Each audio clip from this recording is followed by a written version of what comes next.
తన్వేందర్ సింగ్ మాట్లాడిన మాటలను ఖండిస్తూ మరి అదేవిధంగా మరి ఇందిరాగాంధీ కుటుంబం అంటే ప్రజాసేవలో ప్రతిరోజు నిత్యం ప్రజాసేవలో ఉన్నటువంటి కుటుంబం.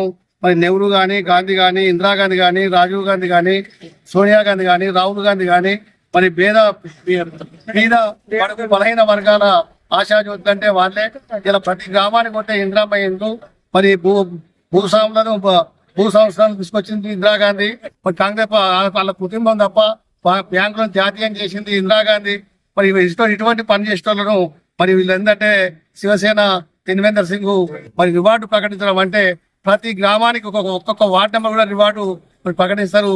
మరి ఊళ్ళలో కానీ ప్రతి వార్డులలో కానీ బీజేపీ కార్యకర్తలు లేకుండా, శివసేన కార్యకర్తలు లేకుండా తరిమి కొట్టే రోజులు వస్తాయని కూడా సభాముఖంగా మనవి చేస్తూ ఇంతటితో నా చిన్న ముగిస్తుంది. డీసీసీ అధ్యక్షులు కుమ్మూరు ప్రతాప్ రెడ్డి ఆదేశాల మేరకు దిష్టిబొమ్మ తన్వర్ సింగ్ మహారాష్ట్ర మాజీ ఎమ్మెల్యే గారి దిష్టిబొమ్మ తగలబెట్టడం జరిగింది. దీనికి మన రాహుల్ గాంధీని దూషించినందుకు తీవ్రంగా ఖండిస్తున్నాం. మరి ఇటువంటి ఈ దురాచరణ ముచ్చట్లు ఎవరైనా ఈ ఆపోలైన రాహుల్ గాంధీ గారిని మాట్లాడడం సరైన సవాబు కాదు.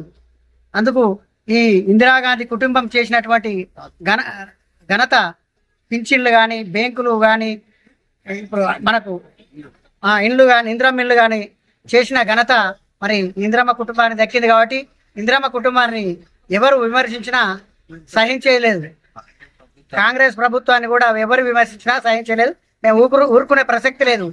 ఇంకా ఎవరి ఈ మాటలు మాట్లాడినా ఇంకా అధిక సంఖ్యలో పాల్గొని రాష్ట్ర లెవెల్లో కూడా తీవ్రమైన పరిమాణాలు ఎదుర్కోబడతాయని కోరుచున్నాను.